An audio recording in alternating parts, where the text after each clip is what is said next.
Boa tarde, pessoal. Estou gravando com áudio aqui. Tem áudio na chamada. Boa tarde, pessoal. Vamos agora à nossa primeira aula de verdade, que eu não vou ter que dar correndo.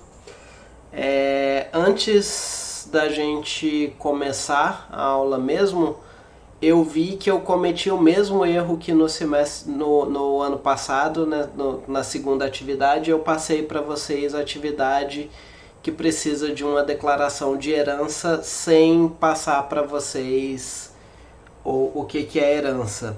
Se vocês olharem lá no diagrama de classes, espera aí, deixa eu transferir isso aqui para uma nova janela. Se vocês olharem no diagrama de classes da atividade, livro, CD, DVD e revista, eles herdam de item, tá? Peço desculpas aí não ter me atentado a esse detalhe, eu cometi o mesmo erro no ano passado. O que eu vou fazer? Eu vou mostrar para vocês rapidinho como é que declara isso. Eu não vou pedir que vocês deem nenhuma interpretação do que está sendo feito. Eu vou só mostrar para vocês rapidinho como é que faz. E vou dar uns dias a mais de prazo, vou estender o prazo até domingo para vocês poderem fazer isso. Tá? Então, quando vocês forem declarar essas classes, vocês declarem primeiro a classe item, e aí eu vou pôr só um PES aqui, mas vocês colocariam aqui os métodos da classe item, e depois vocês, na hora que vocês forem declarar essas classes aqui de baixo, vocês podem colocar dessa maneira aqui, por exemplo, vamos pegar aqui DVD, aí você põe um parêntese, item, e aí ele vai puxar a herança da classe item. E aí os métodos que são emprestar, em devolver, é igual. Pois é, eu não quero que vocês usem o super ainda, porque o super é um conceito um pouco mais complexo, que eu ainda não expliquei para vocês como é que faz o super. Então não precisa se preocupar com o super. E eu estou pensando aqui que eu não expliquei para vocês o init, né? Na aula passada eu não cheguei a explicar o init. Deixa eu lembrar aqui o que eu passei na última aula. Só dá um... Ok. Eu não expliquei o init, eu acho que eu deveria ter explicado o init. Mas quando você... Não, pode usar o init sem problema. Inclusive eu vou explicar o init agora, porque eu acho que vocês não têm como fazer esse exercício sem o init. Tô pensando aqui melhor, eu realmente não expliquei init e vocês precisam. Toda classe ela pode ter um método dessa maneira aqui, o def init self, e aqui outros parâmetros, tá? Eu vou deixar aqui só 3 pontinhos, mas toda classe ela pode ter esse método, e esse método ele vai ser chamado quando você está criando um objeto daquela classe. Então, por exemplo, vamos pegar aqui o diagrama que a gente teria que implementar. Por exemplo, o CD, eu estou no DVD, né? DVD tem o assunto, o diretor e o gênero. Aí eu podia receber esses... Vai ter o título, assunto, diretor e gênero. E aí aqui nessa init você pode armazenar esses valores como atributo. Então a init é um método que é chamado quando você cria um objeto. por exemplo, é o método de criação do objeto, esse init. Então você pode passar parâmetros para quando você está criando o objeto daquela classe, e esses parâmetros, o que você guardar aqui como atributo, vai ficar como atributo. Com isso, vocês vão ter o suficiente para fazer esse exercício. E aí vocês podem fazer um init diferente para cada uma das subclasses. Pode fazer a herança dessa forma aqui. E aí mesmo os atributos que são atributos da superclasse, por exemplo, disponível, estudante, essas coisas, vocês podem declarar eles na init da subclasse por enquanto. Porque para não ser dessa maneira, vocês teriam que usar o super. E eu ainda não vou explicar, o super é conteúdo de umas 2 aulas para frente, eu vou explicar o super para vocês. Mas com essa sintaxe aqui da herança, ou seja, pôr o parênteses, você declara a superclasse primeiro, com os métodos dela. E aí no caso aqui do exercício, vocês aqui na classe item, vocês colocariam os métodos emprestar e devolver. Então aqui teria def emprestar, self, estudante, fazer qualquer coisa aqui dentro, def devolver. Então aqui, ó, por exemplo, na classe item teria os 2 métodos emprestar e devolver, e aqui em cada uma delas, com essa sintaxe aqui do parênteses depois do nome da classe, você declara a herança para você ter esses métodos aqui. Então se eu chamar aqui, no lugar desse paste, eu pôr um print aqui. Print.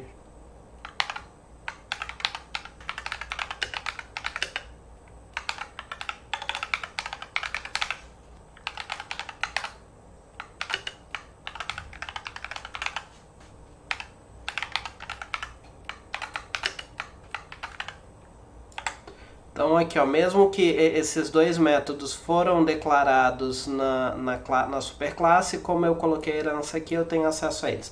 Mas o que vocês precisam para fazer o exercício da semana passada é isso. Essa sintaxe aqui de declarar quem é a classe, a superclasse, declara os métodos que forem comuns na superclasse e usa a init para guardar os atributos na inicialização, tá? E aí com isso vocês têm o suficiente para o exercício da semana passada. Eu já vou entrar aqui. Quem entregou, ótimo. Quem quiser mexer alguma coisa no que entregou, não tem problema. E eu vou aumentar esse prazo aqui. Já está até domingo. Então fica o prazo até domingo e aí com isso vocês vão conseguir fazer isso. Alguma dúvida disso que eu dei dessa explicada aqui rapidinho? Eu vou entrar em detalhe disso mais pra frente, em aulas futuras, mas só dar essa explicada rápida para vocês terem o suficiente para fazer a lista. Pode falar, João. Uhum. Não, coloque em cada um. Para você definir no item, você precisaria usar a super, que eu ainda não ensinei para vocês como é que usa super. Se você souber como usar a super e quiser fazer com super, não tem problema, mas a princípio coloca o título em cada um das subclasses, tá o suficiente. E aqui vocês podem declarar, por exemplo, disponível estudante título, vocês podem declarar todos no init aqui de cada uma. Por exemplo, então aqui no DVD eu colocaria aqui disponível true, que é quando eu crio o item está disponível, self.estudante a gente deixa um string em branco, e o self. Qual que era o terceiro? Não, era só isso, era o disponível e o estudante para quem está emprestado. Então pode declarar todos os atributos, mesmo que sejam atributos que pelo diagrama de classe seriam da superclasse, seriam do item, pode declarar tudo dentro do init de cada um das subclasses. Pode falar, Iago. Não, Uma string vazia, str é o indicador, é o criador de objetos strings. Você fala dessa maneira aqui, assim, você não deve fazer isso. Isso aqui você não está criando uma string, você só está criando uma nova referência a essa função str. Str é uma função criadora de strings dentro do Python. E aí quando você faz esse igual aqui, eu só estou guardando essa função str em uma outra variável. Deixa eu mostrar isso aqui, ó. Então, teste igual str. Se eu der um print nisso, ele vai me dizer que eu tenho aqui, ó, essa classe str, tá? Não é a maneira certa. Você quer uma string vazia, você põe string vazia aqui. Uma outra maneira que você poderia criar uma string vazia, e aí essa sim é equivalente, é fazer isso aqui, dessa forma aqui. Tá? Isso aqui cria uma string vazia, quando você chama a função str. Mas ninguém faz dessa maneira. É muito mais simples simplesmente pôr a aspa vazia aqui para criar string vazia. Mas dessa maneira aqui você nunca deve fazer, porque isso aqui você não está criando uma string. Você só está criando uma nova referência para o str. O teste passa a ser uma cópia do str. Eu poderia até usar ele aqui como eu usaria o str. Tipo, se eu fizer isso aqui agora, ele converteu o número 10 para string. Deu? Tá. Certo. Voltando ao conteúdo da aula de hoje. Hoje a gente vai falar de boas práticas de programação mais voltada para o Python e para os padrões que eu quero que vocês usem durante o nosso curso. Tá? Então, primeiro ponto aí, mais importante, sempre escreva código claro. No mundo ideal, deve ser óbvio o que seu código faz, você só dando uma olhada superficial. Nem sempre a gente consegue fazer isso, muitas vezes a gente tem que fazer um código complexo para atender certas necessidades do que a gente está tentando fazer, mas você sempre tem que ter esse objetivo em mente de que só de olhar para o código o ideal é ser possível entender o que o seu código faz. Quando o código você não consegue fazer o próprio código autoexplicativo, quando você não consegue chegar nesse nível de só de olhar para o código você saber o que ele faz, você usa comentários objetivos para explicar o funcionamento do seu código. Então, o papel aí do comentário é justamente quando você está nessa situação de que você não consegue fazer um código autoexplicativo, que o próprio código seja óbvio o que ele faz, você usa comentários de forma objetiva para explicar exatamente o que seu código faz e como que ele funciona. E aí o Python, ele traz aí, quem não sabe, todas as definições do Python, elas são feitas através dessas PEPs. As PEPs são documentos de especificações do Python. Todo Python é definido através de PEPs, e aí tem documentos que definem como a linguagem se comporta, e tem documentos que definem como você deve usar a linguagem. E a gente tem na PEP 20, a gente tem o Zen do Python, que são esses princípios que você deve ter que você deve seguir enquanto você está programando em Python. Então, primeiro ponto aí, bonito é melhor que feio. Então, assim, sim, você deve, enquanto você está programando em Python, você deve ter como objetivo fazer um código bonito. Tá? Explícito é melhor que implícito. Existem algumas maneiras de você declarar as coisas de forma implícita e isso deve ser evitado. O ideal é você deixar tudo o mais explícito possível dentro do seu código para deixar ele mais claro. Deixa eu pensar aqui num exemplo. Vocês já ouviram falar de list comprehension? Não? É conteúdo desse semestre, não é de estranhar que vocês tenham usado, não tenham ouvido falar de list comprehension não. Deixa eu voltar aqui para o Colab e eu vou mostrar uma list comprehension para vocês. Como que eu posso criar uma lista de 0 a 10 no Python? Eu quero uma lista com os números de 0 a 10. Eu poderia fazer assim, ó, minha lista... Pode falar, João. Beleza. Se eu quero de 0 a 10, eu tenho que pôr o 11.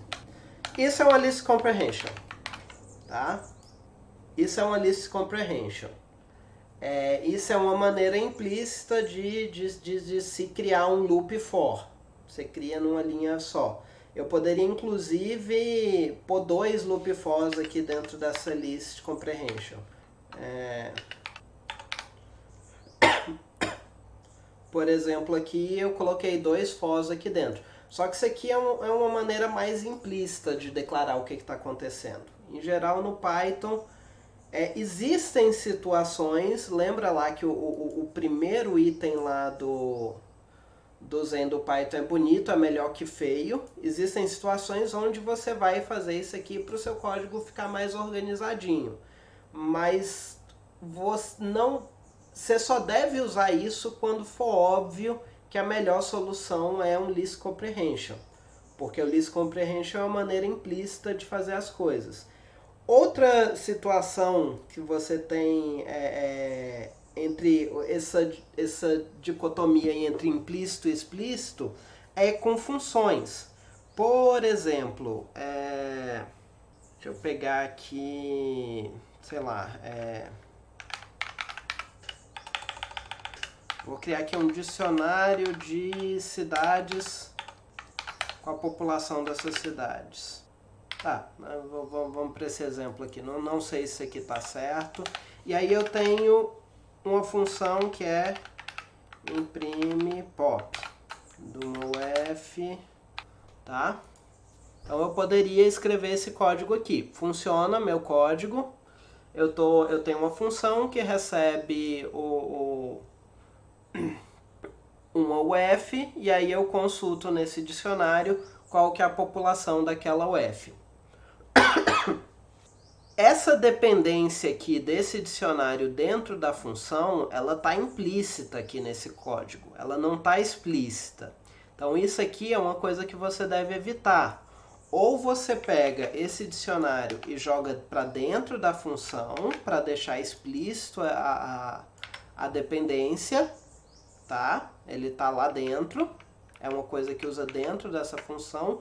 Ou você coloca como parâmetro. Esse aqui seria uma outra opção de deixar explícito essa dependência. Ou uma terceira coisa que é aceitável dentro do Python seria você transformar esse cara aqui em uma constante, declarando ele com o nome maiúsculo. Tá? Isso aqui não é a situação ideal, mas deixa um pouquinho mais claro que como isso aqui está maiúsculo, eu vejo fica um pouco mais óbvio que eu estou dependendo de uma constante, e constantes normalmente eu não declaro lá dentro da função. Então esse é o tipo da ideia que se fala quando se fala explícito é melhor que implícito. Existem várias outras situações que você pode fazer as coisas de forma implícita ou explícita, que o ideal é você usar sempre o explícito. Simples é melhor que complexo, tá? Então, se você consegue fazer o negócio de uma maneira simples, é preferível a fazer de uma maneira complexa. Mas, por outro lado, complexo é melhor que o complicado. Então, é sempre um balanço aqui para deixar o seu código o mais interpretável possível. Linear é melhor que aninhado. O que ele quer dizer aqui com linear melhor que aninhado? Você tem lá no seu código if condição, aí você tem uma subcondição que você põe aqui, if condição 2, aí você põe if condição 3. Tipo, isso aqui não é uma coisa boa de se fazer. Você consegue fazer isso aqui de uma maneira mais linear. Como? Usa else, usa elif. Então, condição elif, ou no caso aqui, isso aqui não seria equivalente, uma coisa equivalente à outra não, mas tem como fazer isso aqui de uma maneira mais linear do que essa subcondição. Esparso é melhor que denso, então não tente, aí volta ali na parte do list comprehension, por exemplo. Às vezes é muito tentador jogar tudo dentro de um list comprehension para deixar o seu código inteiro em resolvi meu problema em 3 linhas de código. Nem sempre resolver o problema em 3 linhas de código é bom. Se você conseguiu resolver seu problema em 3 linhas de código porque você resolveu seu problema de uma maneira simples, beleza. Mas se você adensou seu código todo ali em 3 linhas, isso não é bom. E por último, legibilidade conta. Então, tente sempre fazer esse volta aqui no primeiro ponto. O código bonito é um código legível. Na verdade, o contrário, um código legível é um código bonito.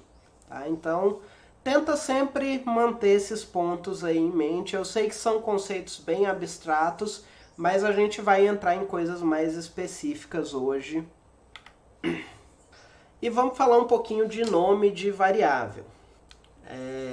O que você deve pensar quando você está dando nome aí para suas variáveis? Primeiro e mais importante de todos, use nomes de variáveis claros e significativos. O nome da sua variável tem que ter alguma ligação direta com o que a sua variável armazena. Segundo ponto aí, extremamente importante na nomenclatura de variáveis é utilizar uma convenção no seu código para nomes de variáveis. O que eu quero dizer com convenção? A gente tem algumas aí que eu vou trazer de exemplo. É a maneira com que você escreve. Você não pode escrever qualquer coisa no nome da variável porque você tem limitações. Você não pode pôr espaço, você não pode começar com número. Vocês devem ter estudado isso no semestre passado, que tem uma série de limitações aí para nome de variáveis. Existem algumas convenções de como fazer esses nomes. Uma delas, e uma bem comum, é o que chama de camel case, que é essa maneira aqui que está escrito. Então você começa a primeira palavra com a letra minúscula e as demais palavras do nome da sua variável você coloca a primeira letra de cada palavra maiúscula. Então, primeira letra minúscula, as demais palavras com a primeira letra maiúscula. Um exemplo aqui, my variable name, com o my aqui minúsculo e as demais maiúsculas. Esse é um padrão de nome extremamente comum, mas que a gente não costuma usar no Python. Tá?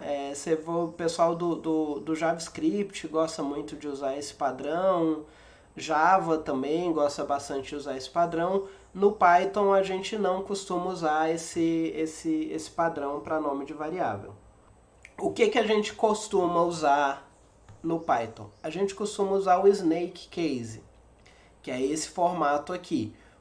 Todas as letras minúsculas e as palavras separadas por underscore. Então, esse é o padrão aqui que eu quero que vocês usem para nomes de variáveis e nomes de funções. Então, objetos, tudo isso entra aqui dentro desse snake case. Um outro padrão que existe é o Pascal case. Ele é similar com o camel case, só que ele começa com a letra maiúscula. Onde que a gente vai usar o Pascal case, onde que é comum se usar o Pascal case no Python? Para nome de classe. tá? Então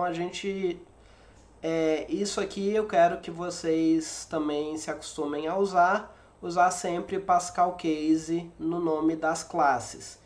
E eu vou cobrar isso de vocês, que vocês sigam esses padrões. Eu já estou passando aqui porque eu vou cobrar de vocês se vocês mantenham. Então lembrem sempre de usar Snake Case para nome de variáveis e funções, métodos, objetos, tudo mais. E Pascal Case, que é os nomes todos juntos com a primeira letra de cada palavra maiúscula para o nome de classes. E um terceiro padrão, uma terceira convenção que a gente usa no Python é de escrever nome de constante em maiúscula.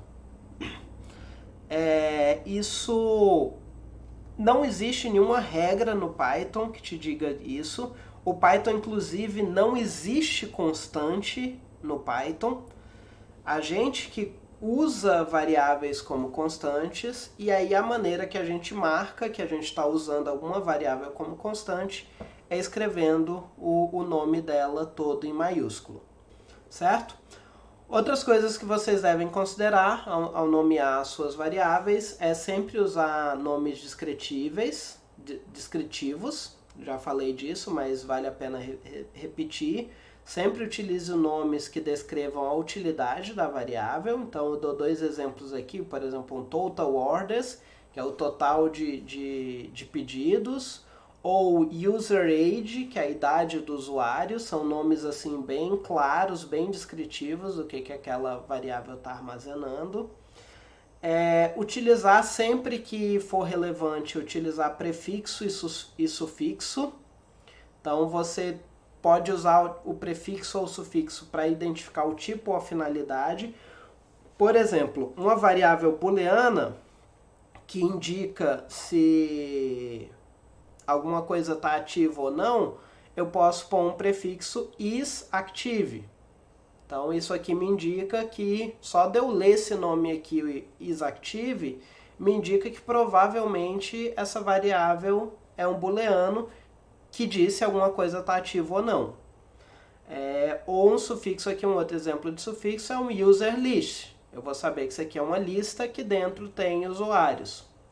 Evitar nomes com uma letra só, tá? Exceto em pequenos blocos de código como loop, por exemplo, indicar o índice i no loop for, totalmente aceitável, todo mundo faz isso, usa o i para indicar o índice no loop. Se você tiver um loop dentro do outro, se você quiser indicar o índice do loop de fora como i, o índice do loop de dentro como j, perfeito. Mas fora disso, você não deve usar variáveis com o nome de uma letra. Existem algumas poucas exceções onde faz sentido, mas em geral você não deve usar variáveis com o nome de uma letra só. E uma outra convenção que a gente pode usar, que a gente vai usar, é usar um sublinhado na frente de nome de métodos. Lembra que a gente combinou que usar Snake Case para nome de métodos, e a gente põe um sublinhado para indicar que aquele método deve ser tratado como privado. O Python não existe, eu comentei disso na aula passada, mas o Python não existe nenhuma restrição de se o método é privado de verdade ou não. O Python ele não protege os métodos nem os atributos deles serem acessados de fora da classe. Mas a gente usa essa convenção aqui, depois esse underscore, para dizer que eu não devo acessar esse método de fora da classe. Certo? Alguma dúvida até aqui, pessoal? Então vamos continuar.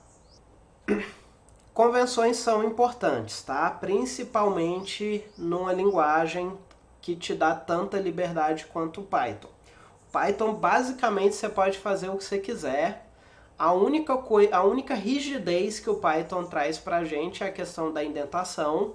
Realmente você tem que ser muito cuidadoso e bem rígido com a sua indentação no Python, mas no resto você não precisa declarar tipo de variável, você não precisa declarar tipo de parâmetro, você pode acessar método e atributo de onde você quiser, você pode acessar qualquer variável que esteja dentro do escopo em qualquer lugar. Então, assim, para a gente não fazer código muito feio, é importante seguir convenções, até para o nosso código, para outras pessoas entenderem o nosso código e a gente mesmo entender o nosso código. Se a gente souber que convenção que a gente usou ali, se eu sair trocando o padrão de nome de variável no meio do código, eu não vou saber, eu não tenho como saber o que é declaração de classe, eu não tenho que saber o que é variável, então é bem importante seguir essas convenções quando a gente está programando, principalmente em uma linguagem que te dá tanta liberdade quanto o Python. Um outro ponto aí bastante importante é comentário.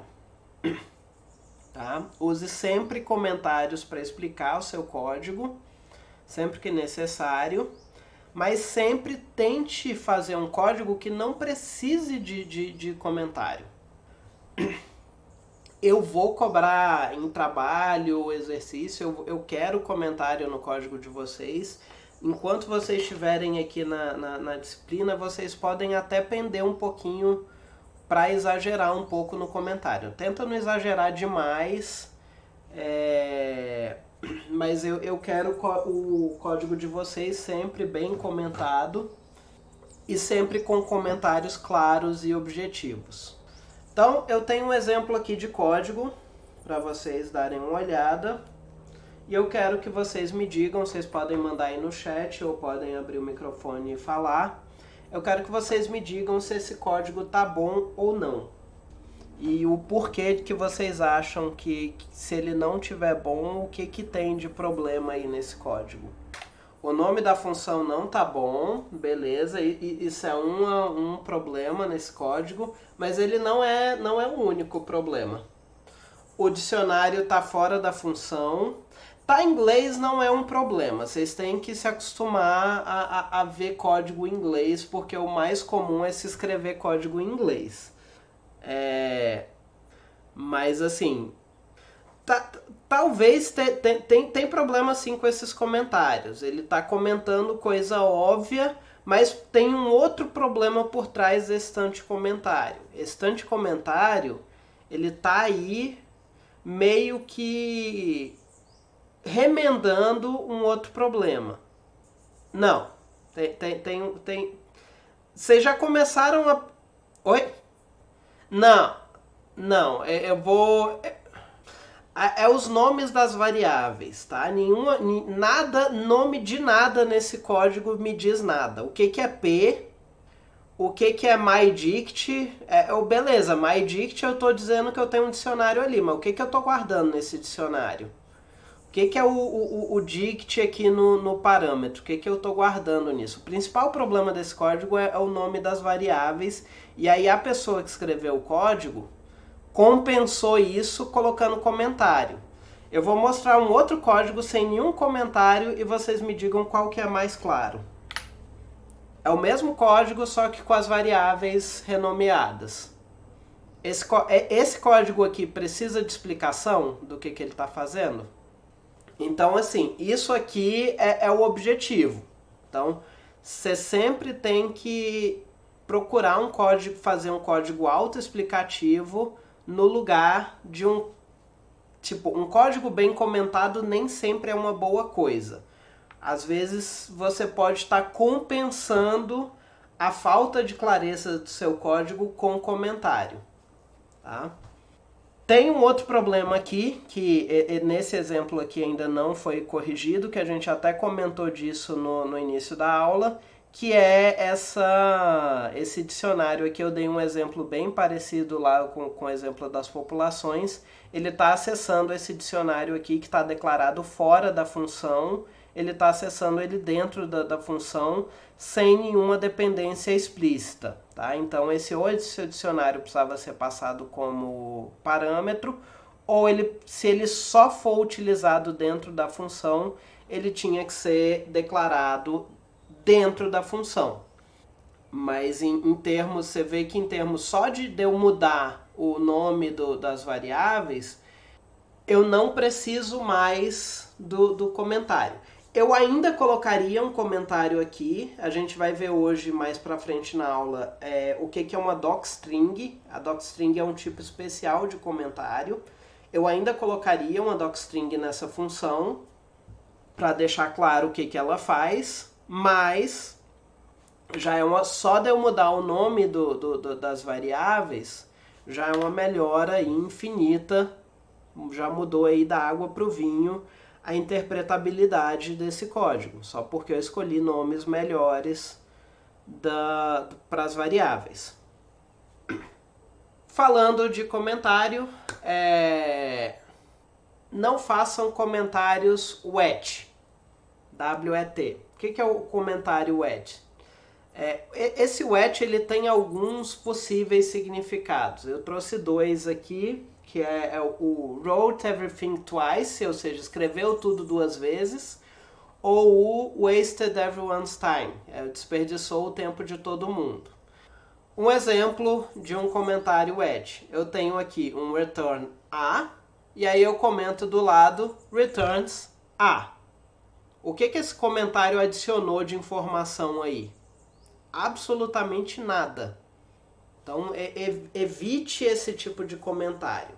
Você sempre tenta comentar o mais claro possível e é bom colocar um tanto de comentário no seu código, mas tenta evitar esse tipo de comentário que só repete o que está escrito no código. Então, assim, se você fosse obrigado a pôr um comentário aqui nesse return A, você teria que falar alguma coisa a mais sobre esse A. Então, por exemplo, eu dei um exemplo aqui, porque eu sou bem chato com comentários, eu vou cobrar bastante comentários de vocês nas atividades, as que eu for corrigir, que vai ser trabalho e prova. Se você for obrigado a comentar, tenta puxar mais alguma informação. Então, você acabou de calcular um valor para A e está retornando esse A, coloca lá o comentário, retorna o valor calculado para A. E aqui, pelo menos, você deixou mais explícito que você, dentro da função, você calcula um valor para A, não só você está retornando esse A. Evite comentários em linha, tá?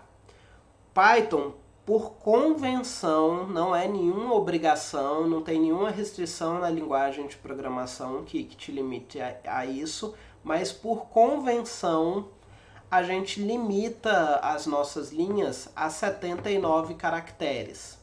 E aí quando você coloca o comentário na própria linha, muitas vezes você passa desse limite de 79. Tá? Então é uma coisa para você evitar. E dificulta a visualização também. Quando você tem uma linha, nem precisa ser tão grande assim, uma linha média, que não é uma linha curtinha, mais um comentário, muitas vezes a tela, dependendo da tela que você estiver vendo o código, você não vai conseguir ler a linha inteira e o comentário, e você vai ter que ficar jogando o editor para um lado e para o outro para conseguir ler os comentários. Então, evite comentário na própria linha do código. Tente sempre colocar o comentário antes da linha. Então, usa esse padrão aqui para colocar seus comentários. Então, antes da linha, você explica o que a linha faz, se for relevante, explicar o que aquela linha faz. E o ideal é você não usar, não ter comentários que expliquem linhas individuais. Vai ter situação que você vai precisar de comentários que expliquem linhas individuais, mas em geral você vai usar comentários para explicar blocos de código. Então você vai ter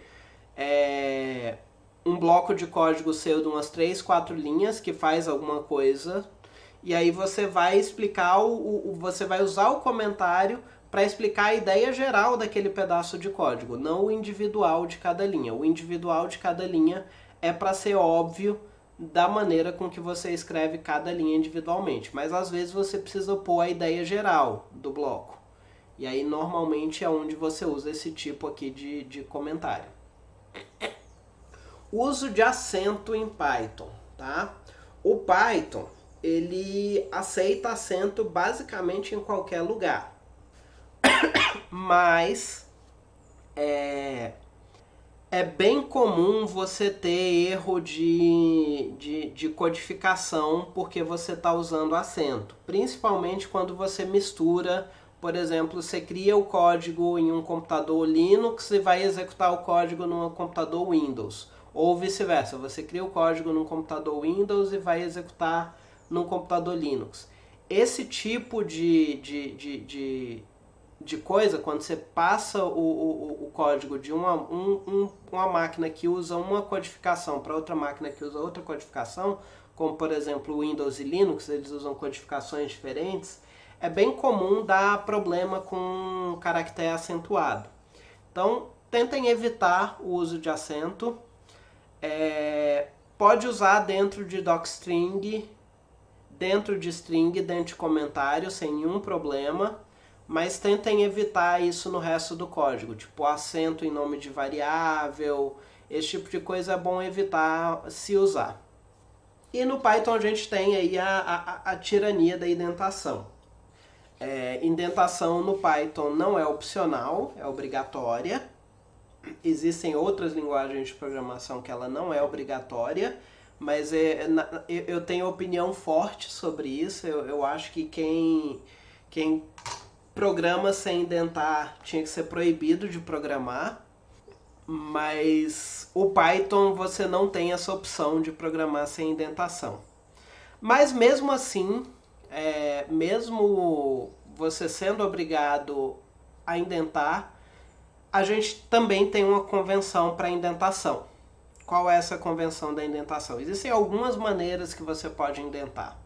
A maioria dos editores, hoje em dia, quando você aperta Tab, ele automaticamente... Existe um caractere especial que representa o você apertar o botão Tab, tá? Que é a tabulação. A maioria dos editores de código hoje em dia não colocam mais no documento esse caractere especial quando você aperta o Tab, porque todo mundo usa espaço para indentar código. Espaço dá menos problema. E o que a gente vai usar? A gente... isso aqui eu já comentei, o Python não funciona sem indentação. A gente vai indentar sempre com 4 espaços. Então é importante observar se o seu editor está configurado para indentar dessa forma. A maioria dos editores está configurados. Então se você for aqui, por exemplo, vamos pegar esse exemplo que eu escrevi aqui no Colab. Se eu pôr o meu cursor aqui imediatamente antes de uma linha indentada e apertar o botão para voltar um caractere, ou seja, apertar a seta para a esquerda, você vê que eu vou precisar mover aqui o meu botão 4 vezes, eu vou precisar apertar 4 vezes para mover o cursor para percorrer essa indentação. Então essa indentação aqui, ela foi feita com 4 espaços. Então tá perfeitinha. Deixa eu tentar uma coisa aqui. Deixa eu mostrar para vocês aqui como é que estaria o errado. Então eu vou substituir essa indentação aqui do RJ. Tá? Substituir ela. Olha o que acontece aqui quando eu aperto o botão para a esquerda. Ele imediatamente pula a indentação inteira. Isso aqui essa indentação não está feita com espaço, ela está feita com Tab. Inclusive, se eu selecionar, ó, você vê que ele coloca um símbolozinho aqui diferente. Tá? Então, tentem sempre usar espaço e 4 espaços. O Colab, ele tem uma configuração aqui, acho que é aqui em cima. Você pode clicar aqui nessa engrenagemzinha aqui em cima, tá aqui quase atrás da minha câmera, mas dá para ver a beirada dela aqui. E aí ele abre essa configuração, você vem aqui em editor e ele tem aqui indentação com espaços e você pode escolher se você quer 2 ou 4. Em geral, por padrão ele está com 4, mas vocês podem achar código na internet que usa 2 espaços para indentação. não é o padrão que a gente vai usar na disciplina. Na disciplina a gente vai usar sempre com 4 espaços. Indentação com 2 espaços, eu não acho... Não vou tirar nota de ninguém por conta disso, talvez eu escreva um comentáriozinho, mas não vou tirar nota de ninguém porque usou indentação com 2 espaços, desde que a indentação esteja certinha e esteja consistente em todo o seu código. Se vier me entregar um código que metade do código está indentado com 4 espaços e metade está com 2, talvez eu dê um descontinhozinho de nota de leve só para chamar a atenção que é importante manter essas consistências. Mas tomem cuidado com isso e, em geral, os editores eles detectam qual é a indentação que seu código já está e mantém toda vez que você apertar Tab no teclado ou você abrir um bloco de código. Por exemplo, se eu pôr aqui def função, quando eu dou o Enter aqui, ele já indentou automaticamente para mim e usando 4 espaços. Linhas vazias no meio do código. Como que a gente lida com linha vazia no meio do código em Python? Em geral, antes de definição de função e classe, a gente deixa 2 linhas vazias. Então, esse exemplo aqui que eu dei, eu teria que pôr mais um espaço aqui para deixar 2 linhas vazias entre essas 2 classes.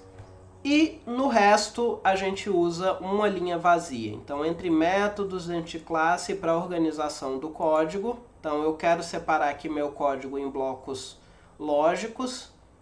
Aqui entre os 2 métodos eu deixei uma linha vazia. E aqui embaixo eu quis separar. Eu tenho aqui esse bloco aqui, que é a declaração do objeto. Inclusive, esse nome aqui não está seguindo o padrão de nomenclatura que a gente tinha combinado. Vamos corrigir aqui. Nome de objeto é variável, é snake case. Então, eu quero separar aqui. Eu tenho um bloco aqui que é a declaração do objeto, um bloco que são os prints e outro bloco que eu estou usando os métodos. Então, eu usei aqui um espaço vazio entre cada um desses, tá? Uma linha vazia entre cada um desses. Mais de 2 linhas nunca use, tá? Nunca entregue um código com isso aqui. Tá? Isso aqui é muito feio, atrapalha a leitura, então não use. Uma linha vazia é mais do que o suficiente. E 2 linhas vazias entre classes e funções aqui no início do código, se você estiver declarando várias. Pode falar, Iago. Não, você está lidando com a limitação da interface que você está usando. Como você está usando uma interface de texto, para manter a saída organizada, é comum fazer esse tipo de coisa mesmo. Não é uma prática ruim, não. É uma prática boa. É lógico que quando você for começar a programar coisas mais práticas, você não vai criar programa que a interface é por linha de texto. Tá? E aí, nesses casos, isso se torna irrelevante. Mas quando você está lidando com a saída de linha de texto, o seu código é cíclico, ele pode executar várias vezes, é normal você pôr um separador mesmo, pode ser asterisco, pode ser... qualquer outro caractere aí que dê uma separação clara entre uma execução e outra do seu bloco. Isso não é uma prática ruim, não. E uma última coisa aí de linha vazia, isso não é tão relevante quando a gente está lidando aqui com o Colab, mas a partir da semana que vem a gente vai começar a lidar com arquivos, e não Colab. A gente vai começar a fazer nosso código em forma de projetos dentro de diretórios com arquivos individuais. E aí, quando a gente for começar a fazer isso, uma prática que você deve ter é sempre deixar uma linha vazia no final do arquivo. Isso é só uma boa prática, não é o fim do mundo se você não deixar, mas em geral é uma prática boa você sempre deixar uma linha vazia no final do arquivo. Uma única linha vazia. Deixa eu só... O nosso intervalo é 4:10 ou 4:20? oficialmente no calendário. 4h20. Então, sempre teste o seu código. Então, teste. Por enquanto, a única técnica de testagem que vocês têm é a testagem manual, tá? Então, vocês sabem testar manualmente. Eu criei aqui a minha classe item, minha classe DVD, testei aqui, instanciei um DVD, imprimi todos os atributos que eu preciso imprimir, tentei emprestar, tentei devolver, e pode testar tudo que você conseguir pensar de testar no seu código teste. Teste é extremamente importante. Além da testagem manual, o Python tem ferramentas para teste automatizado. A gente vai estudar algumas delas no final do curso. Tá aqui aula 11 e 12, mas eu não tenho certeza se vai ser 11 e 12 mesmo não. Algumas aulas eu estou mudando um pouquinho a ordem do que foi dado no ano passado. Mas a gente vai estudar algumas ferramentas de testagem automática, e testagem é extremamente importante pro código de vocês. Sempre lembrem de testar. Aí mais uma siglazinha, princípio dry. Esse aqui vocês têm que colocar assim no coração de vocês. Não se repita. Como assim não se repita? Evitar duplicação de código. Qualquer lógica, função ou informação que seja repetida em diferentes partes do seu código deve ser centralizada. Então, você tem uma lógica que você usa ali várias vezes, tente considerar transformá-la numa função e chamar a função cada vez que você precisar daquela lógica, chama a função no lugar de escrever ela repetidas vezes. Tá? Isso encoraja a utilização de funções, classes e módulos para encapsular partes do seu código e tornando ele reutilizável. Então, sempre que você puder transformar o seu código seja numa função, seja numa classe ou seja num módulo, a gente vai estudar a criação de módulo provavelmente na próxima aula, na seguinte, você transforma o seu código num código mais reutilizável e também você facilita a manutenção do seu código. Então, quando você usa dry, quando você centraliza partes do código que são usadas repetidas vezes, você facilita a manutenção. Então, se você precisar de alterar uma lógica, por exemplo, você tem você tem um sistema da biblioteca e aí você vai fazer uma lista, você tem lá os itens que você pode ter lá na biblioteca são livro, CD, DVD e revista. E aí você tem que fazer um relatório de empréstimo para cada um desses tipos. Tá? Aí você podia lá escrever um relatório para o livro. Beleza, aí você precisa do relatório para o CD também. Você vai lá e escreve um relatório para o CD. Aí você precisa também no relatório para o DVD. Você faz outro bloco de código para gerar o relatório do DVD. E aí na revista você faz outro bloco de código para gerar o relatório da revista. Você tem um código que faz praticamente a mesma tarefa, repetido 4 vezes aí no seu código. Aí vem o seu chefe e fala que você precisa agora no relatório do que está emprestado, do livro, do CD, do DVD e da revista, você precisa adicionar também a data de entrega de cada uma das coisas que estão emprestadas. Se o seu código for repetido 4 vezes, você vai precisar em cada um deles editar e pôr para imprimir a data da entrega. Se eles estiverem centralizados em uma função só, que é chamada 4 vezes, você só precisa editar em um único lugar.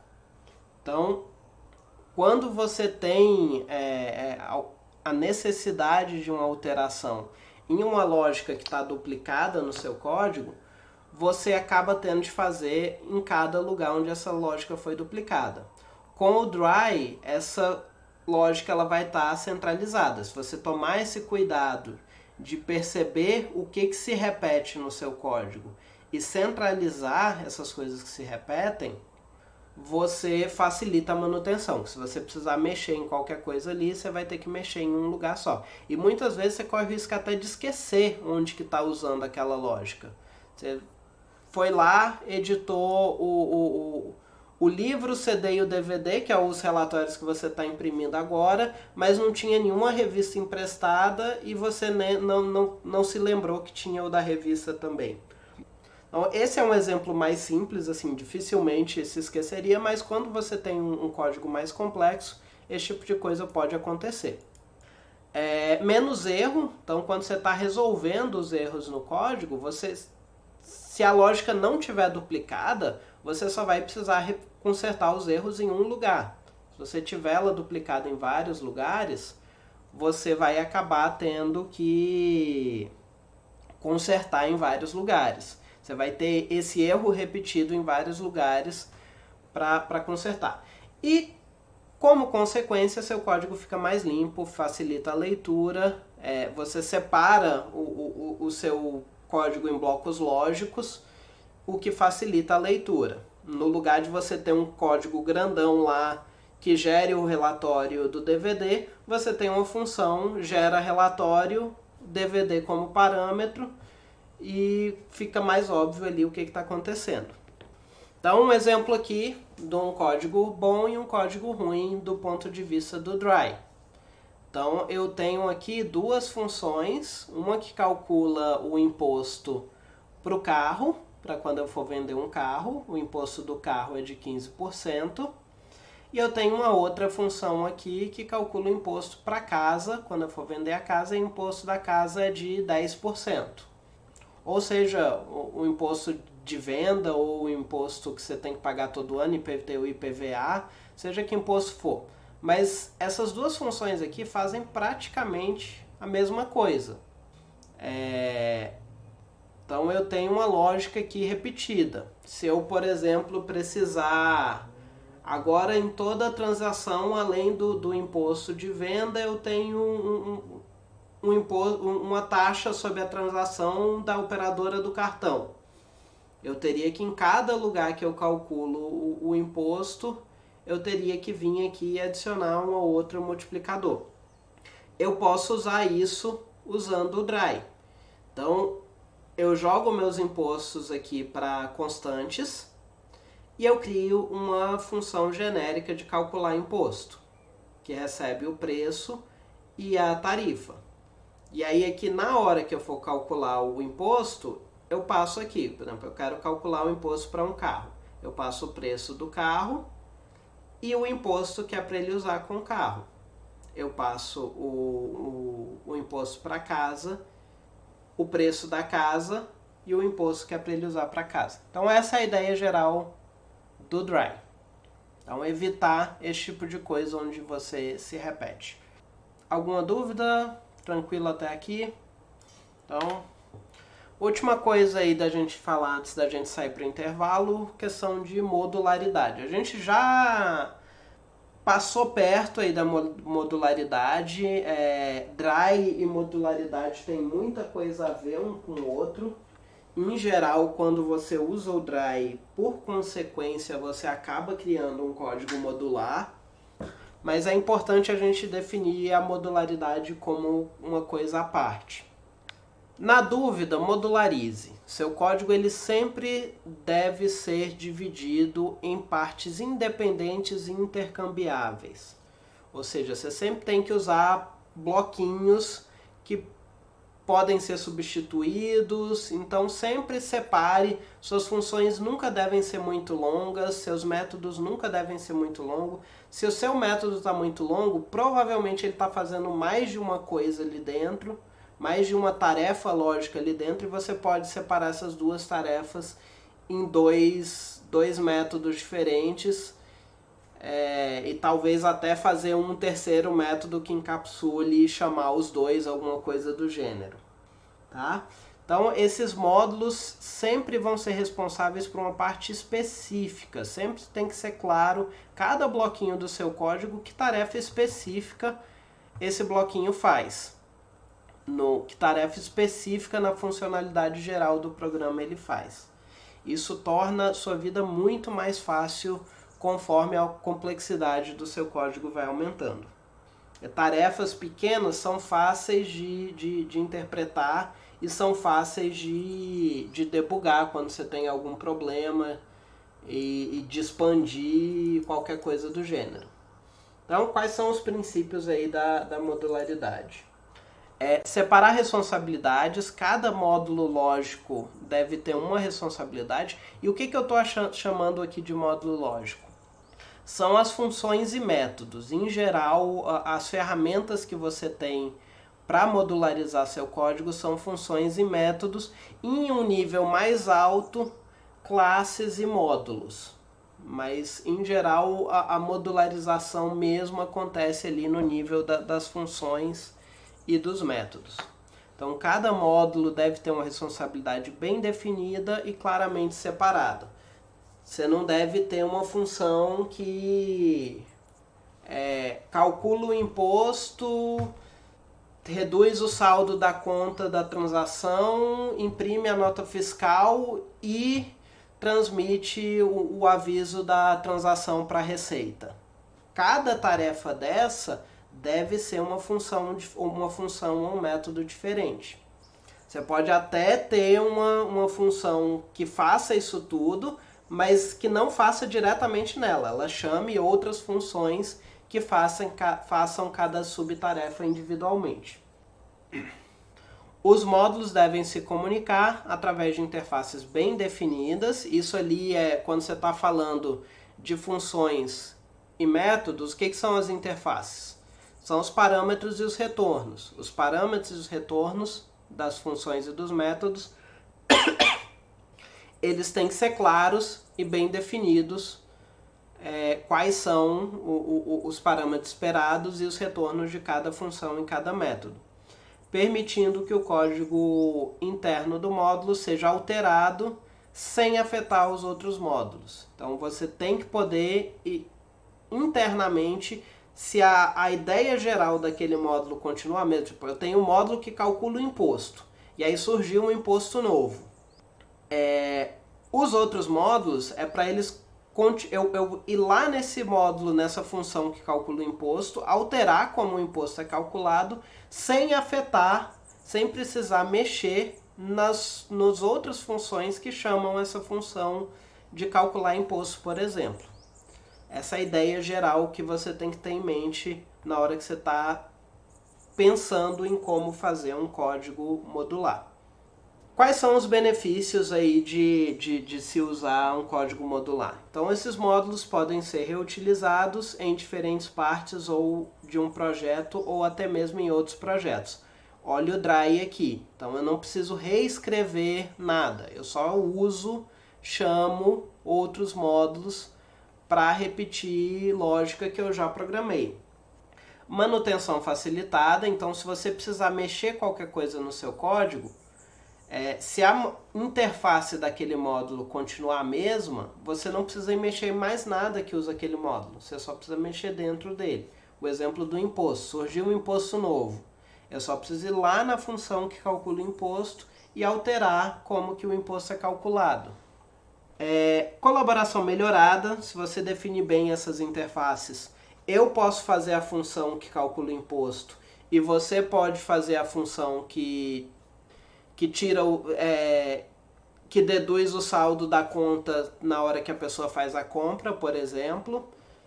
E testabilidade. Esses módulos pequenos, eles são muito mais fáceis de testar do que o sistema inteiro. É muito mais fácil você testar uma função que calcula o imposto do que aquele exemplo, aquele monstro que eu falei, que é a função que calcula o imposto, reduz o saldo da conta, imprime a nota fiscal e informa a transação para a Receita.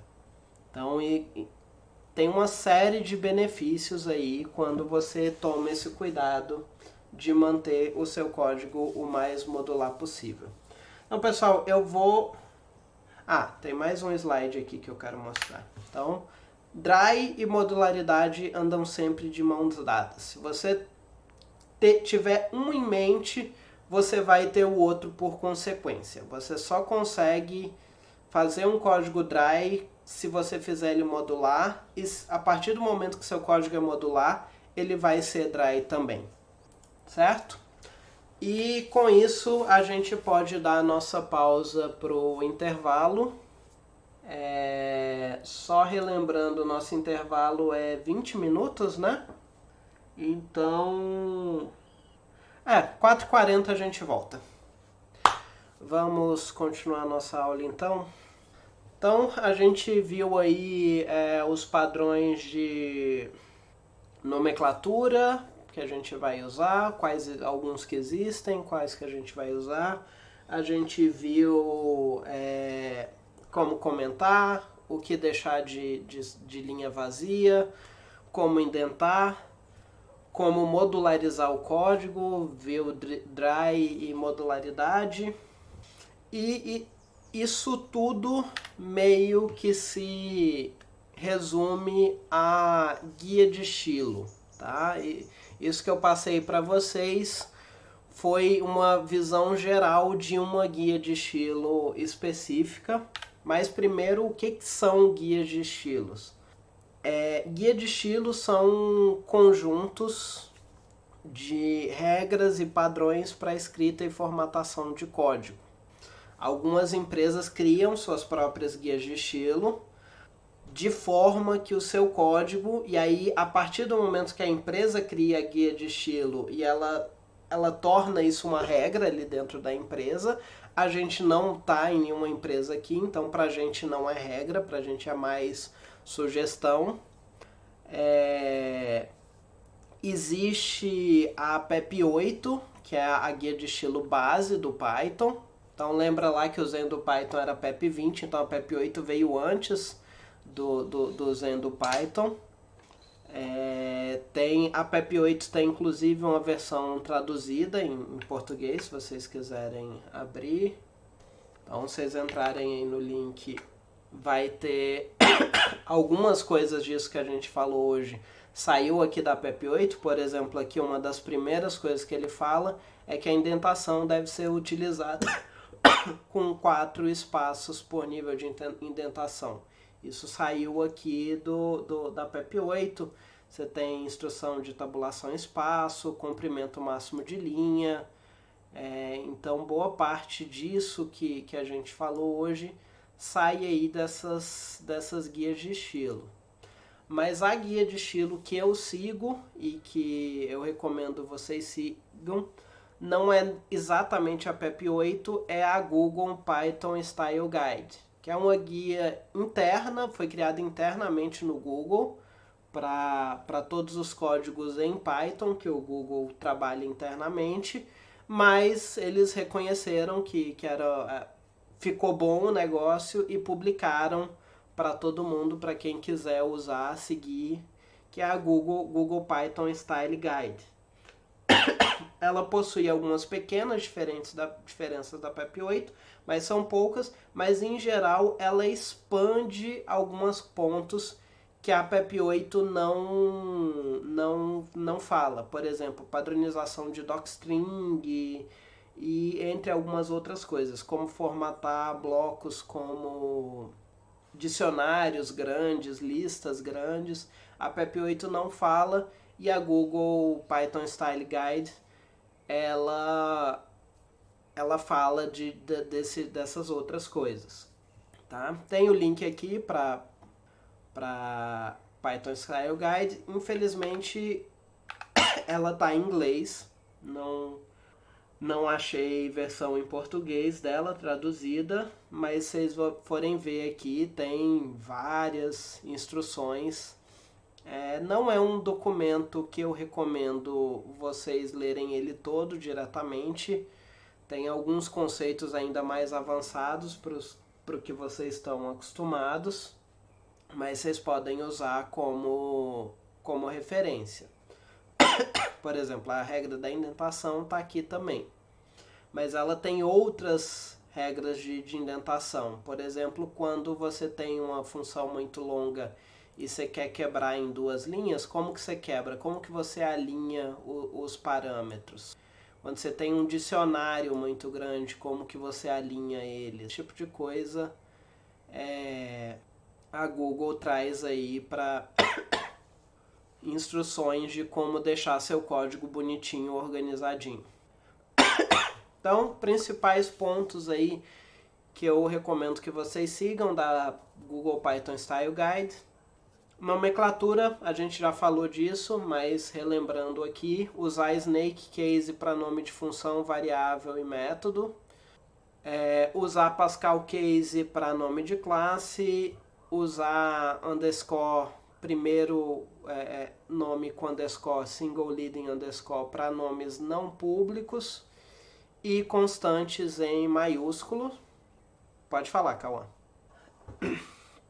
Isso é quando você está num contexto de uma classe, tá? Em outras linguagens de programação, existe um conceito chamado, por exemplo, em Java, você tem um atributo de uma classe.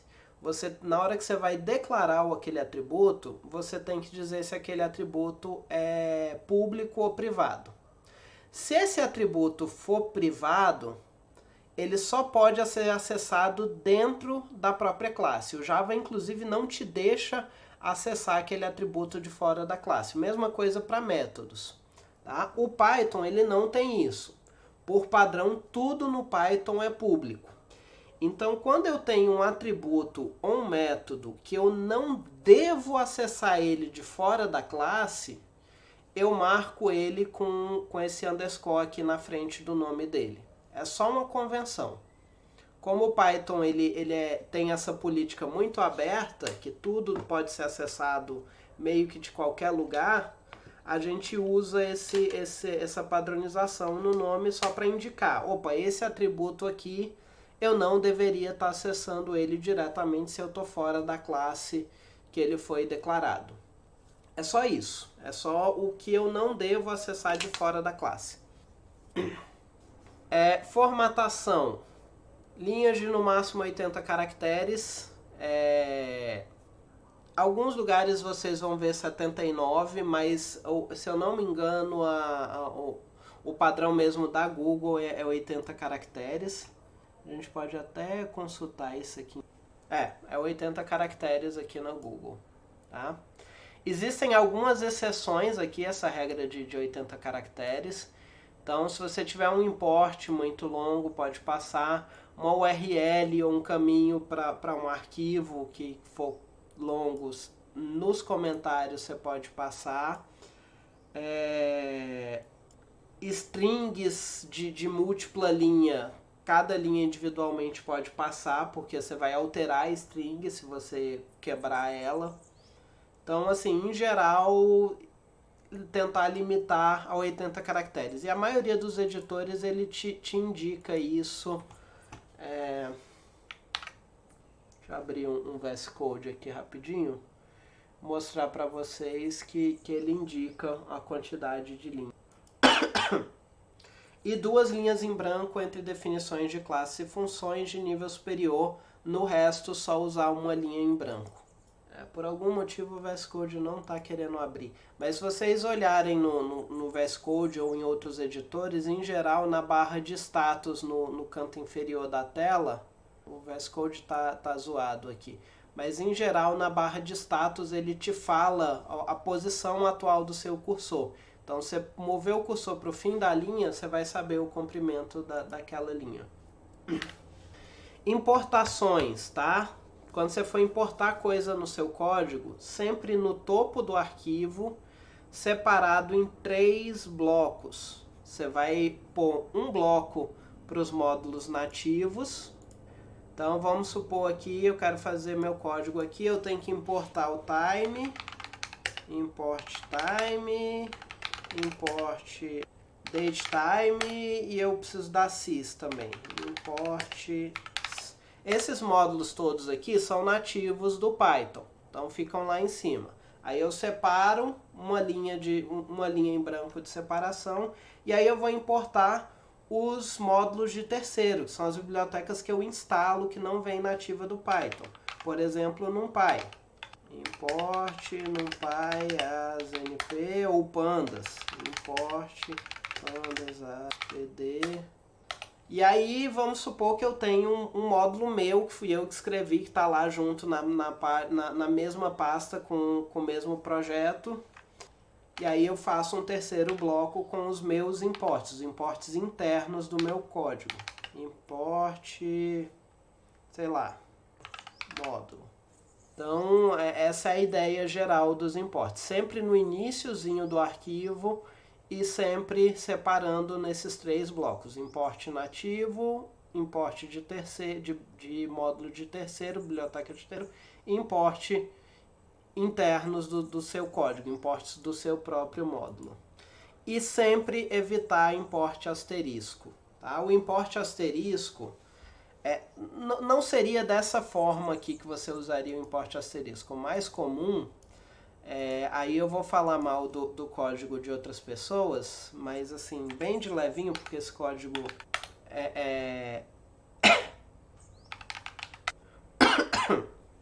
Vamos pegar um exemplo aqui errado. Isso aqui está errado. Tá? É uma prática que esse pessoal aqui dessa biblioteca... Isso aqui é uma biblioteca muito boa. É a biblioteca... Não sei se vocês já viram os vídeos do canal TreeBlue One Brown. Isso aqui é a biblioteca que todas aquelas animações matemáticas são feitas. O cara do canal escreveu essa biblioteca e publicou ela. Mas eles têm essa mania que todos os exemplos dele, eles fazem esse from manin import asterisco. Tá? Isso aqui é uma coisa que você deve evitar. Você deve importar o que você precisa. Por exemplo, aqui ele usa esse mathtex que vem dessa biblioteca, circle, square, triangle. Ou você lista todas as classes que você vai usar daquele módulo aqui no import, separando por vírgula, ou então você importa só o manin e chama manin.alguma coisa, que é o que a gente faz, por exemplo, com o NumPy. É muito legal essa biblioteca, só que precisa instalar umas coisas. Ela não é uma biblioteca fácil de instalar não, porque ela tem muita dependência e dependência fora do Python. Você tem que instalar ffmpeg e umas outras coisas. Voltando aqui ao conteúdo aí da nossa aula. Tá? Então, evitar esse import asterisco. Exceções. Exceções são aquelas situações onde vocês pegam erros de execução. Tá? Se vocês não viram, eu acho que não. Acho que exceção a gente vai ver conteúdo agora desse módulo. A gente vai ter uma aula de uso de exceções. Mas basicamente exceções quando você faz alguma coisa errada no Python, vamos fazer coisa errada aqui no Python. Vocês viram exceções? Ótimo. Melhor ainda. Vocês viram esse bloco aqui? Try. Vamos lá, vamos dar um print a, uma variável que não existe. Vocês viram isso aqui então. Beleza. Então, isso aqui são exceções. Onde que você deve usar exceções? Use exceções para casos excepcionais. Se é esperado que dê o erro, é porque você não deveria estar usando exceção. Você deveria escrever seu código de uma maneira que não dê o erro e só usar exceções para pegar coisas inesperadas, para erros inesperados e não para o fluxo de controle comum. Então, em geral, você deve evitar usar... tem muita gente que faz isso. Eu quero ver se o meu dicionário tem um item. Tá? Então, vamos criar aqui... Vamos criar um dicionário aqui. Eu quero ver se o meu dicionário tem uma chave qualquer. Aí eu coloco aqui try meu dict, vamos pôr a chave numa variável, teste 2. Aí eu dou aqui meu dict chave. Isso aqui é bem comum você ver esse tipo de coisa. tá? Mas não é o jeito certo de se fazer. Funciona, não é certo do ponto de vista da guia de estilo que a gente está usando. Não é que é errado do ponto de vista do Python. Para o Python, isso aqui é um pedaço de código perfeitamente aceitável. Mas a guia de estilo que a gente está usando recomenda que a gente não faça isso. Qual que seria o jeito certo? If, esse aqui é facinho. Isso aqui, ó. If de chave em meu dict, else, qualquer coisa, tá? Então, em geral, é bom evitar try except para controle de fluxo de código. Try except é para pegar erro inesperado. Você sabe que existe uma pequena possibilidade de dar erro ali, mas você não espera que aconteça esse erro, você põe um try except. Não capture... Oi, pode falar. Então, esse caso aí que você falou é meio que um edge case. É um caso... Tá no limite aí do que é aceitável e do que não é. Por que eu digo que talvez, tipo... Nesse caso, você tá usando um try... Se você usar um try except, você tá usando o try except para controle de fluxo do seu código. Mas eu diria que nesse caso é aceitável porque a alternativa é muito complexa, tá? Porque vamos programar isso. Então, eu tenho uma variável que é uma input, digite um número, tá? E eu quero converter isso para um float ou para um int, tá? Então, você não digitou um número, se eu colocar 10 aqui, ele converte perfeito para inteiro. Por que eu diria que isso aqui seria aceitável? Porque é bem complicado você tratar isso sem o try except. Você teria, a partir do momento que você chama a função int para corrigir, para converter, se o que o usuário digitou não for um número, você vai ter um erro. Então você não pode chamar int para tentar converter isso sem o try except. Então você teria que fazer um parse na string, olhar para a string e ver se a string é conversível para inteiro. Para inteiro é fácil. Você pode pôr aqui um isNumeric. Tá? O isNumeric funcionaria. Mas já para float, eu não garanto que o isNumeric vai funcionar. Então aqui 10 ele aceitou, mas se eu colocar aqui, vamos ver se eu pôr um 10.0. Ele já disse que não é numérico, porque ele não interpreta o ponto como um tipo numérico. Então, assim, tente sempre ser razoável nas suas decisões. Se você vê que você tem que desrespeitar alguma regra da guia de estilo para que o seu código fique mais claro, tudo bem, tá? Então, não capture exceções gerais, tá? Então, sempre tente especificar qual o erro que você está capturando. Não evite fazer isso aqui, ó, simplesmente try except, porque você pode ter um outro erro aqui de uma outra coisa que você não vai ter como saber que teve esse outro erro. Isso aqui é uma estrutura de código muito perigosa, quando você põe esse except aqui sem nada. Então sempre tente capturar um erro específico. Minimize o bloco try. O bloco try é um bloco perigoso, muita coisa errada pode acontecer dentro do bloco try sem você saber, justamente por você estar dentro de um bloco try. Então coloque o mínimo de coisa possível dentro do bloco try e sempre que possível crie suas próprias exceções personalizadas. Isso eu vou ensinar para vocês, vocês provavelmente não aprenderam, mas tem como você criar suas próprias exceções. Pessoal, eu vou ter que dar uma saidinha aqui de 1 minuto e eu já volto.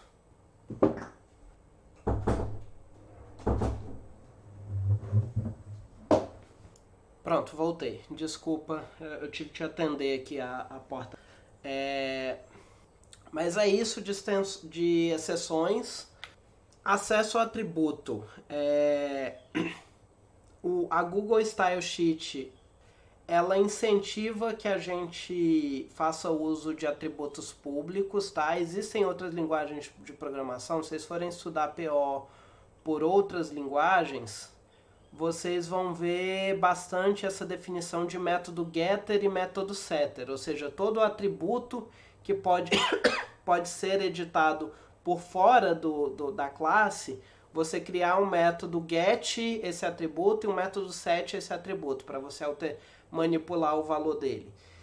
Em Python isso não precisa e muito pelo contrário, a Google Style Sheet incentiva que você não use método getter e método setter. Você vai direto no atributo e manipule ele.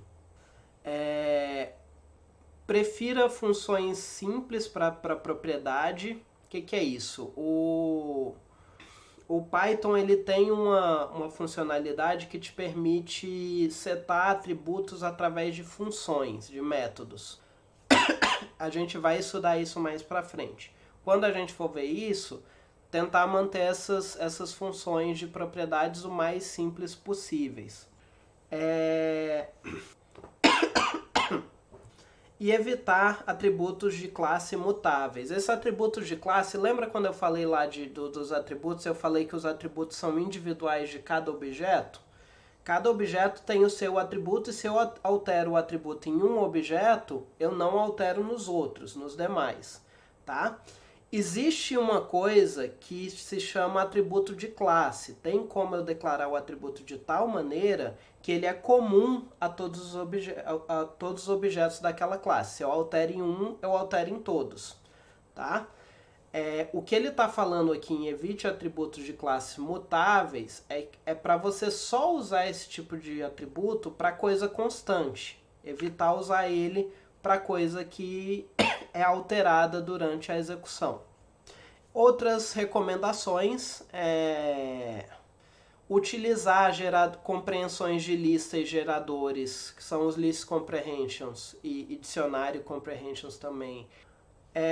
Só para simplificar e tornar o código mais legível. Então tem um balanço muito fino aí quando você está lidando com list comprehension de quando que você vai deixar o código mais legível e quando não. Se a list comprehension for um pouquinho mais complexa, você vai tornar a coisa menos legível, tá? Então procurar esse balanço aí.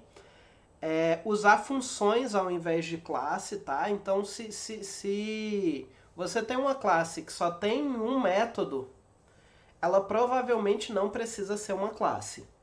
E utilizar argumentos nomeados. O que é isso? Quando você vai chamar uma função, por exemplo, eu vou plotar aqui um gráfico. Então, aqui... Beleza, tá ótimo isso.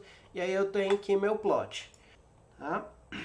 Esse código aqui tá perfeitamente aceitável. Só que aqui quando eu fui chamar o plot, eu usei argumento posicional. O que ele diz aqui quando eu quero falar para usar argumentos nomeados? No lugar de eu pôr aqui plot xy, eu coloco plot x igual a x e plot y igual a y. Eu estou usando aqui o nome dos argumentos para chamar no lugar da posição. E não chama x e y. Peguei um mau exemplo. Acho que se eu usar o scatter, ele tem o argumento. O scatter tem. Pronto. Melhorei o exemplo. Então é usar o nome dos argumentos no lugar da posição na hora que você vai chamar as funções. É lógico que tem situações que isso não faz muito sentido. Tipo, essas funções mais comuns do NumPy, você não precisa chamar. Eu nem sei os argumentos aqui, o nome dos argumentos da linspace. Mas eu sei que a linspace eu digo o início do intervalo, o fim do intervalo e quantos pontos eu quero ali naquele intervalo. E ele vai criar para mim essa grade de pontos. E com isso a gente acaba nosso resumozinho aí da Google Style Sheet, da Google Python Style Sheet. E a Google Python Style Sheet que é o nosso objetivo aqui dentro desse curso, é sempre programar seguindo a Google Python Style Sheet. Penúltimo assunto da aula de hoje, docstrings. Que diabos são docstrings?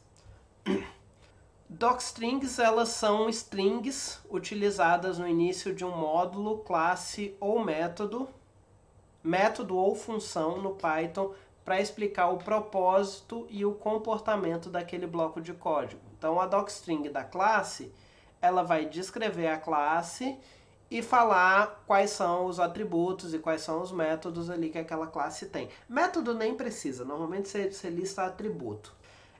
Docstring de uma função vai falar o que a função faz, quais são os parâmetros da função, quais são os argumentos da função e quais são os retornos da função, por exemplo. Talvez dar exemplo de uso da.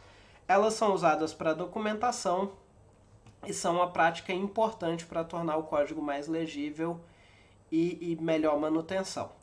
A partir de hoje, tudo que vocês escreverem para esse curso, eu quero que tenha docstring. Toda função que você for escrever, todo método que você... eu quero docstring neles, tá? Vamos ver aqui exemplo. A gente vai usar o padrão do Google para docstring.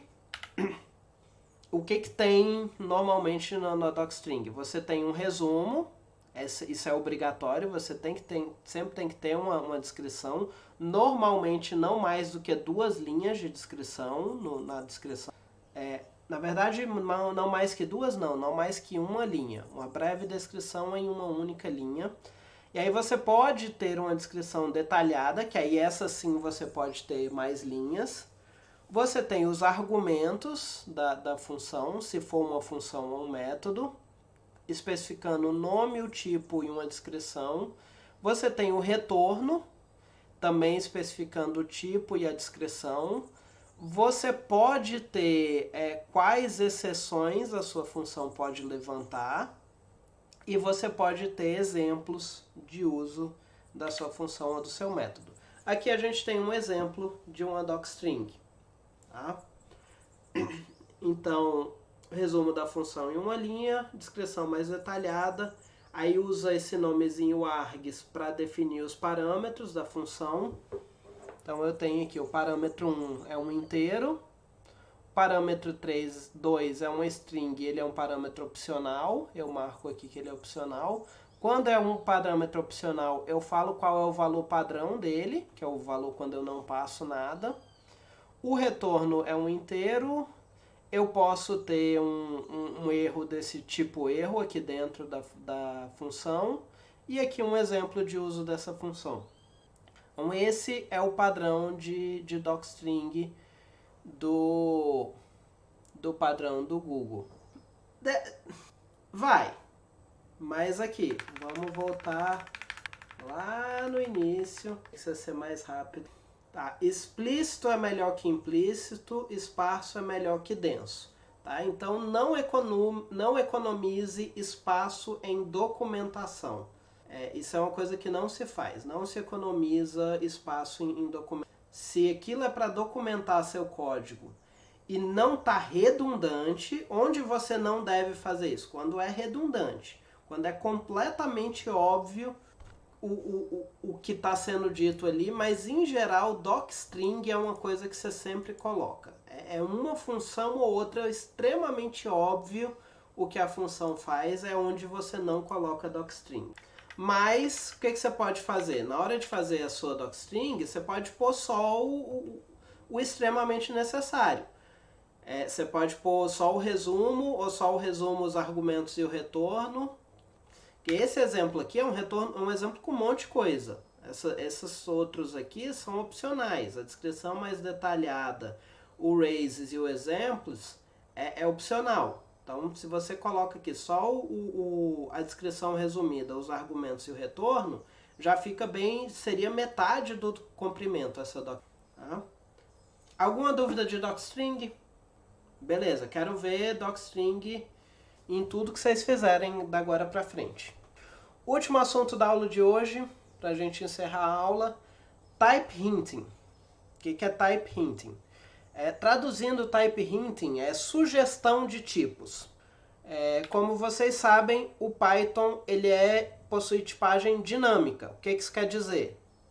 O tipo da variável é definido durante a execução de acordo com o que você quer guardar nela. Você não precisa declarar antes. A variável x é um inteiro. Você pode guardar um inteiro na variável x e se lá na frente você precisar guardar um string na variável x, você pode guardar um string na variável x. O Python automaticamente vai atualizar o tipo daquela variável de acordo com o que você está guardando ali nela, tá? Mas de algumas versões do Python para cá, eu acho que Type Hint começou lá no Python 3.6 por ali, a gente passou a poder sugerir os tipos esperados em parâmetros e retornos de funções. Essa sugestão se chama Type Hinting. E ela tem essa cara aqui. Então, na declaração da função, no lugar de eu só pôr o nome do parâmetro, eu ponho 2 pontos e o tipo que eu espero que esse parâmetro seja. Tá? Mesma coisa aqui no B, 2 pontos, o tipo que eu espero. E aí aqui antes do 2 pontos da função, eu coloco essa setinha, que é simplesmente um menos e um maior que. E eu falo qual que é o tipo que eu espero retornar dessa função. O que o Python faz com isso? Alguém tem alguma ideia do que o Python vai fazer com isso no fundo? Na hora que você for executar o seu código? Alguém se arrisca a dizer o que vocês acham que o Python faz com esses type hinting? Ninguém? O Python não faz absolutamente nada com isso. Ele ignora solenemente o que você escreveu ali, tá? Mas ainda assim é importante. Existem ferramentas que você pode usar para garantir essas tipagens, e isso é útil para você, para o programador, para ele saber a hora que ele vai chamar a função, ele saber o que ele deve passar como parâmetro ali para aquela função. Ele não dá nenhum erro, ele não dá warning, ele não faz nada. Ele executa como se aquilo não tivesse ali. O type hinting é uma outra forma de documentação do seu código, e que também daqui para frente eu quero que vocês usem em todos os códigos de vocês, todas as funções e métodos vocês usem type hinting. Existem ferramentas que fazem essa checagem, fazem essa conferência se os type hintings do seu código estão sendo respeitados, mas o Python por si só ele não faz nada com isso. Pode falar, João. Você tem que importar, mas você pode usar qualquer classe como type hinting, tá? O datetime.now, ele não é uma classe, então você não pode usar o datetime.now no type hinting, tá? A classe... Ah, não, tudo bem. Aí tudo bem. Mas se eu for ter uma função que espera uma coisa do tipo datetime, não é nem aqui, ó. Isso aqui tá errado, tá? Porque o módulo datetime não é a classe datetime. Você teria que fazer aqui, from datetime import datetime. Pro type, eu posso usar uma classe como tipo aqui no typing. No typing. Eu vou chamar de typing daqui pra frente, que é o nome que eu tô mais acostumado a chamar. Quando eu estiver falando de typing, eu tô falando de type hinting. Tá? Então, a sintaxe é essa. Você usa nas chamadas das funções, na declaração das funções ou dos métodos, você põe 2 pontinhos e o tipo que você espera para aquela variável. Tá? Mas se a minha função puder aceitar mais de um tipo, por exemplo, eu tenho uma função aqui, vamos escrever outra função, def soma xy retorno x mais y. Que tipo de variável faz sentido eu aceitar aqui nesse x e nesse y? Eu posso aceitar inteiro, eu posso aceitar float, eu posso aceitar complexo. Então, assim, eu posso ter mais de um tipo aqui para os parâmetros dessa função. E da mesma forma o retorno. O retorno pode ser de mais de um tipo. Tá? Para isso, existe esse módulo typing, que ele tem algumas construções para definir esses tipos unificados. Eu vou passar bem rapidinho por isso, porque eu estava conversando hoje com o pessoal do módulo 4, essa maneira que está explicada aqui no slide, ela vai deixar de ser usada. Ela ainda funciona hoje, provavelmente ela ainda vai funcionar por muito tempo, mas existe uma maneira nova de fazer isso, que já já eu vou mostrar para vocês, que nem está aqui no slide, mas já está na apostila. A apostila que eu mandei para vocês lá pelo Colab já tem essa observação dessa maneira nova de fazer, tá? A maneira antiga de fazer isso era com esse cara aqui, esse union, que permite você combinar vários tipos. Então, quando eu faço aqui x, union, int, float, str, eu digo que esse x pode ser inteiro, float ou string. Além disso, eu tenho esse optional, que indica que o valor pode ser opcional, pode ser um tipo especificado ou vazio ou none, então que seria isso aqui, optional int. Isso quer dizer que eu posso passar um valor inteiro para esse x ou eu posso não passar nada. E aí o Python vai pôr um none ali no lugar. Além disso, eu tinha esses criadores aqui de lista, tupla, set, dict, para dizer qual o tipo que eu tenho dentro da lista, da tupla, ou do set ou do dicionário. Então, quando eu faço aqui list, colchete int, eu estou dizendo que isso aqui é uma lista, é para ser uma lista de inteiros. Quando eu faço tupla, colchete int, float, é uma tupla que pode ter inteiro ou float, tá? Esses três caras aqui desse lado aqui, existe uma maneira nova de fazer eles. Então eu não vou nem falar dos outros três, que os outros três a gente vai voltar, os outros três a gente continua usando eles. Mas esses três aqui primeiros existem uma outra maneira. Então quando eu quero fazer o typing, vamos voltar aqui pro exemplo. Da maneira antiga, se eu quero aceitar inteiro ou float nesse x, eu teria que importar aqui da biblioteca typing, from typing, import union, eu teria que importar o union, e aí aqui no x eu teria que especificar, eu tenho um union entre int e float. Isso quer me dizer que esse parâmetro x pode ser inteiro ou float. Mesma coisa para o y, e o retorno também pode ser int ou float. Tá? Então isso é a maneira de se fazer, a maneira antiga de se fazer. Como é a maneira nova? A maneira nova a gente não precisa desse union. A maneira nova a gente simplesmente coloca uma barra vertical aqui. Tá? Então eu faço dessa maneira aqui, eu ponho uma barra vertical. Alguém sabe o significado dessa barra vertical dentro do Python? Que operador é a barra vertical dentro do Python? Eu sei que tem na apostila de programação estruturada. Não sei se vocês viram, mas tem na apostila. Que operador é a barra vertical? Essa barra vertical aqui. Ele é o ou binário. Essa é o nome oficial dele. Ele é o ou binário. Tá? Então, situações onde você quer fazer comparações binárias, ou seja, uma coisa diretamente um valor binário com outro, você usa essa barra ou. Mas nesse caso aqui ele está sendo utilizado para outra coisa. Ele está sendo utilizado para ser um ou da tipagem. Isso quer dizer aqui que o x pode ser inteiro ou float. O y pode ser inteiro ou float. Tá? E vamos supor que não faz sentido aqui no contexto da soma, mas vamos pôr aqui em cima. Eu tenho um parâmetro opcional aqui nessa função. Como é que eu declaro parâmetro opcional? From type import optional, e aí aqui eu ponho que ele é um inteiro opcional. Tá? Maneira antiga de declarar um parâmetro opcional. E aí aqui eu teria que dar um valor padrão para ele também. Todo parâmetro opcional precisa de um valor padrão.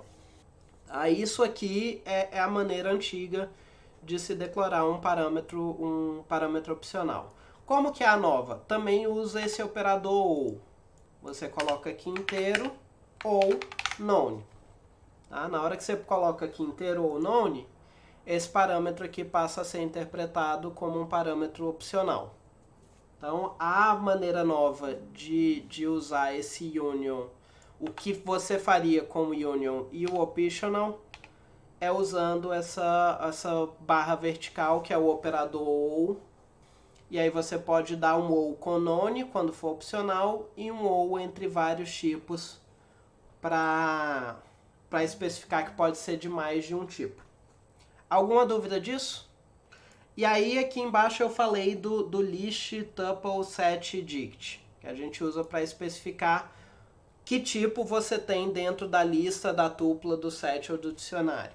Então a maneira antiga, from typing import list com L maiúsculo, aí eu tenho uma função aqui, soma lista, beleza, perfeito. Gostei desse exemplo aqui que ele deu. Eu tenho essa função aqui. Eu tenho soma lista, que recebe uma lista. O tipo dessa lista é uma lista de inteiro ou float. Tá?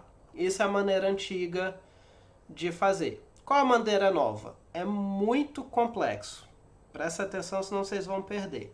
Você tira esse import e põe esse L minúsculo. Tá? Só isso. Mas é isso. O antigo você importava o list com L maiúsculo. O novo você usa o list direto do Python. E pronto. A partir de quando que vocês podem usar isso aqui?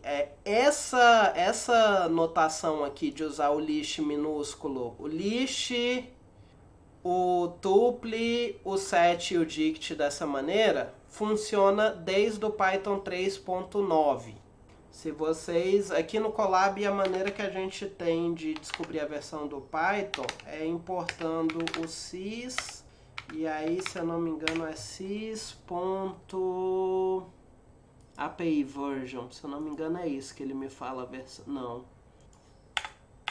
Eu olhei isso hoje. Será que é só sys.version? Pronto. Sys.version. Esse Python aqui desse Colab é um Python 3.10. Então essas duas coisas aqui que eu ensinei para vocês funcionam nesse Python. Essa aqui da lista, da tupla, do dicionário e do set só funciona a partir do Python 3.9 e essa barra vertical aqui só funciona a partir do Python 3.10. Se vocês forem, por exemplo, no Python 3.9 e tentarem pôr isso aqui inteiro ou float, ele não vai rodar, ele vai dar erro. Tá? Por isso que eu estou passando os dois. Ainda corre o risco de em algum computador vocês acharem uma versão antiga do Python que ainda precisa disso aqui. Quais são os outros tipos unificados? Esse aqui a gente ainda depende da biblioteca typing. Ainda precisa importar lá do typing, from typing, import aí callable, n literal. O callable é para dizer que o parâmetro da sua função é uma função. E aí você faz dessa maneira aqui, você coloca callable, você coloca quais são os parâmetros da sua função na primeira posição e qual é o retorno da sua função na segunda posição. O n indica que não importa, pode ser qualquer coisa. E o literal diz que o seu parâmetro só pode ter valores específicos. Então, se eu só quero aceitar ou o valor inteiro 1 ou a string A nesse parâmetro x, eu coloco literal e 1 e A. Eu listo todos os valores possíveis para aquele parâmetro. Alguma dúvida desses três? Alguma dúvida de typing em geral? Tá. A gente está quase acabando a aula de hoje. Tem mais... Como eu falei, o type hinting ou typing são apenas sugestões. O interpretador Python não faz nada para garantir esses tipos corretos. Existem ferramentas para isso, mas o Python em si não faz nada. E aí a última coisa que eu quero falar, que nem está aqui no slide, é que você pode, mas essa tá lá na nossa apostila. Aqui. A apostila tem alguns exemplos mais, se vocês quiserem ver. Mas aqui no final tem uma página só dessas mudanças de typing no Python 3.9 e no Python 3.10. A última coisa que eu quero mostrar para vocês é que você pode criar type alias, que é tipo apelidos de tipos. Por exemplo, você meio que define um tipo próprio seu, que é um tipo composto de outros tipos. Por exemplo, coordenadas são uma tupla de float, coordenada geográfica. Você tem dois floats. Então, eu posso definir aqui nesse exemplo, eu defini um tipo coordenadas, que é um type alias. Você tem que usar essa marcação, type alias do typing, que vai ser uma lista de tuplas de float. Então, você cria esse tipo aqui customizado e aí eu posso usar ele na minha função. Tipo, eu tenho aqui coordenada e coordenada. Então, só essa última ferramenta aí, que também é do Python 3.10, isso não existe em Python anterior ao 3.10, que te dá mais uma ferramenta aí para fazer tipagem de uma maneira mais organizada. E aqui entra o dry, ó. Ó o dry aqui entrando nessa definição. No lugar de eu repetir essa definição feia aqui do tipo, eu criei um alias para ele e reutilizei aqui embaixo 2 vezes. Certinho? Mais alguma dúvida? Então, pessoal, é isso. Espero que com essa aula vocês escrevam códigos mais bonitos e mais legíveis. Não acho que eu vou passar exercício para vocês essa semana. Deem uma estudada lá na apostila, peguem a apostila e deem uma lida geral nesse conteúdo de hoje. Essa vai ser a lista de exercícios dessa semana. E até a semana que vem. Tchau. Bom fim de semana aí para todo mundo.